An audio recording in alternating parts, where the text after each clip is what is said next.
ஒரு மழை பெய்த இரவில் தென்மேற்கு பகுதியில் பழமையான அரண்மனையில் அருகே பச்சை வெளியில் நிகழ்ந்த ஒரு மர்மமான சம்பவம்தான் இந்த இரத்த கோலம்.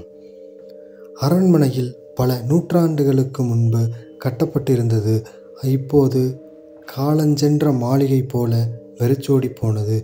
ஆனால் அங்கே கால் வைத்தவர்கள் சிலர் வெளியே திரும்புவதே இல்லை என்றும், அந்த அரண்மனையின் மையத்தில் ஒரு பெரிய மணிமண்டபம் இருந்தது என்றும், அங்குள்ள தரையில் என்னவோ ஓர் அசாதாரணமான கோலம் எப்போதும் பதிக்கப்பட்டிருந்ததும், அது பொதுவான கோலம் அல்ல, அது இரத்தத்தை போன்ற சிகப்பு நிறங்களால் இருந்தது என்றும் ஊர் மக்கள் சொல்கிறார்கள்.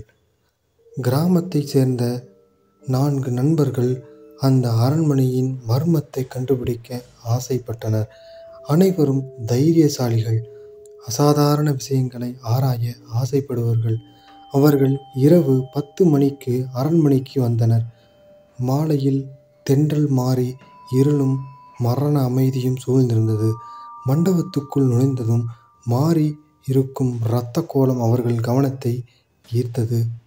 அந்த கோலத்தில் ஒரு அசாதாரண வெப்பம் இருந்தது. திவ்யா அதன் அருகில் போய் கோலத்தை தொட்டவுடன் திடீரென அந்த கோலத்தின் மையத்தில் இருந்து சில நிறங்களின் அலர்ச்சி தீபங்களாக மாறி அந்த இரத்த சிவப்பு தரையில் இருந்து வடிந்தபடி பரவி ஓடியது. ஒரு சில வினாடிகளில் அரண்மனை முழுவதும் ஒரு கொடிய காற்றும் சூறாவளியும் எழுந்தது.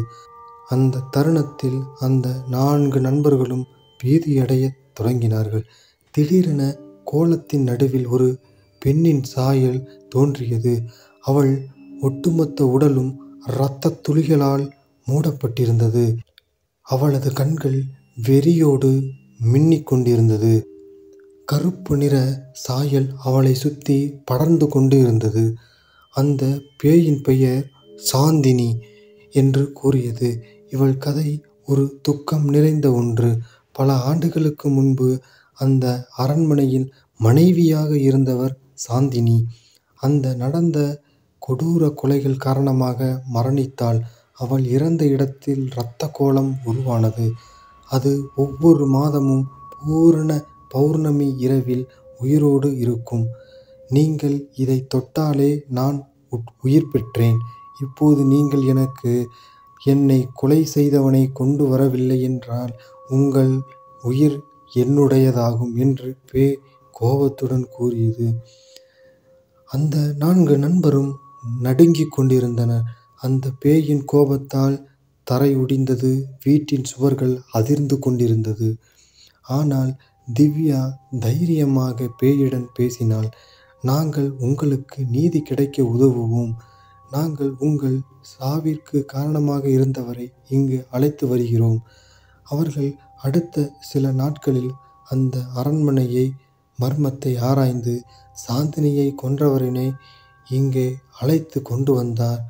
உடனே அந்த பேய் அவரினை பார்த்து ஒரு அசாதாரண சிரிப்பினை சிரித்து அவன் உயிரை பறித்து சென்றது. ஆனால் அந்த அரண்மனை இன்னும் புறக்கணிக்கப்பட்டே உள்ளது. அந்த கொலையாளியின் உயிர் பறிக்கப்படுவதை கண்ட இந்த 4வரும் குலை நடுங்கி போகினர். உடனே அரண்மனையை விட்டும் வெளியேறினர். இந்த கோலத்தை பயந்தை தாங்கி அந்த இடத்திற்கு செல்லும் தைரியசாலிகள் இன்று வரை யாரும் இல்லை. அந்த அரண்மனையின் வழியே செல்லும் போது மிதமான இரத்த வாசனை இன்னும் மெல்ல மெல்ல வருகிறது என்று ஊர் மக்கள் கூறுகிறார்கள். இந்த திக் கதைகள் உங்களுக்கு பிடித்திருந்தால் உங்கள் நண்பர்களுக்கு பகிருங்கள். இந்த யூடியூப் பக்கத்தில் மேலும் இத்தகைய பயம் கலந்த கதைகள் கேட்பதற்கு சப்ஸ்கிரைப் செய்யுங்கள்.